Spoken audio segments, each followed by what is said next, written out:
L'histoire de Notre-Dame-des-Landes, ça m'indigne parce que depuis des années déjà, on n'entend que les gens qui sont contre. Voilà. Si on est dans une salle où il y a 10 personnes et qu'il y a une personne qui est contre l'aéroport, c'est le seul qui dit son opinion et tous les autres se taisent.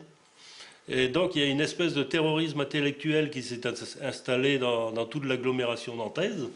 Et ça, c'est quelque chose qui me hérisse le poil. Et donc ça, c'est quelque chose qui vraiment m'indigne.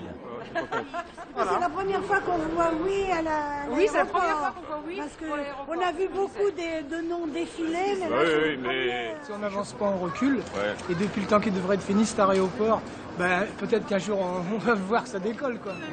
Les citoyens, les acteurs ont leurs intérêts aussi, qui sont parfois divergents. Donc il s'agit de les faire participer, de les entraîner, de fixer un cap, mais à un moment donné de décider dans le sens de l'intérêt général. Une notion peut-être qui peut paraître parfois un peu ringarde, mais en même temps elle compte. L'intérêt général, c'est quoi? C'est ce qui fait qu'à un moment donné, on a des objectifs communs qui nous dépassent individuellement. Et ça, c'est aux politiques de prendre cette responsabilité. Ce projet d'aéroport ne date pas de 6 mois. Il a été lancé il y a plusieurs années à l'initiative de l'État. Il y a eu aussi des consultations démocratiques qui ont eu lieu. Élections municipales, il y a quelques années. Il y a eu une élection présidentielle. Et puis, il y a eu des élections législatives. Et où, par exemple, dans la circonscription où l'aéroport est envisagé, le député qui y a été élu a toujours dit qu'il y était favorable. Donc, il y a aussi la force du droit et la primauté de la volonté non seulement de l'État, mais des élus et au-delà même des alternances politiques. Au-delà des procédures qui peuvent encore être engagées, il y ait cet investissement qui puisse être fait. Mais je tiens vraiment à redire ici 2 choses simples. La première, c'est que le projet se fera bel et bien parce qu'il est dans l'intérêt et du territoire et des habitants. Et la deuxième, c'est que les violences que nous avons connues ce week-end sont tout bonnement inacceptables. C'est vrai qu'on a eu affaire à un certain nombre de radicaux venus protester, non pas dans la sérénité, mais venus casser.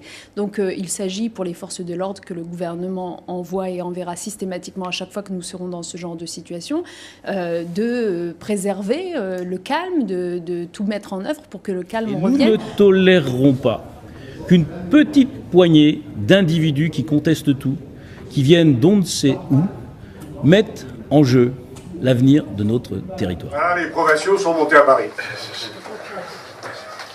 Ah, c'est un peu toute l'illustration de ce combat-là. Hein.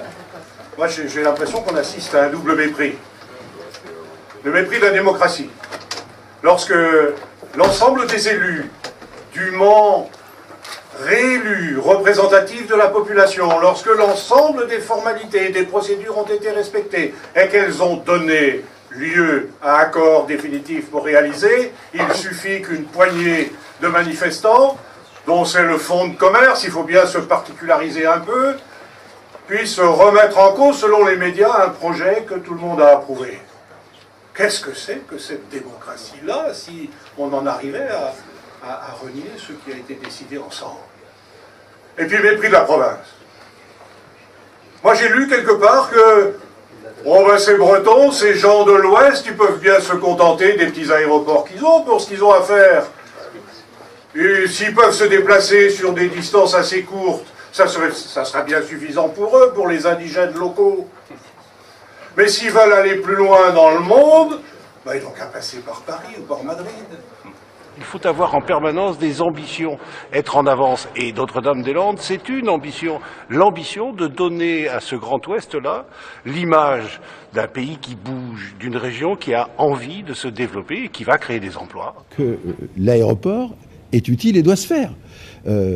Ceux qui considèrent qu'il y a 3 mois de perdu ou 4 mois de perdu et qui ne se fera pas, je pense qu'ils doivent modifier leur analyse. Hier même, comme l'a dit tout à l'heure Jacques Oxiette, le Conseil économique et social, comprenant 120 personnes, représentant les organisations syndicales, toutes les organisations syndicales, représentant les organisations patronales, toutes les organisations patronales et tout le secteur social, ont voté à plus de 85% ce vœu renouvelant la confiance dans l'implantation de cet aéroport.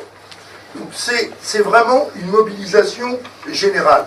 Le Club des 30, qui est un club de grands patrons de l'Ouest, et spécialement implanté en Bretagne, vient de manifester une nouvelle fois son intérêt pour l'aéroport. Deuxièmement, si on est là tous ensemble, c'est notre habitude. Alors certains vont sourire, mais c'est le jeu à la nantaise.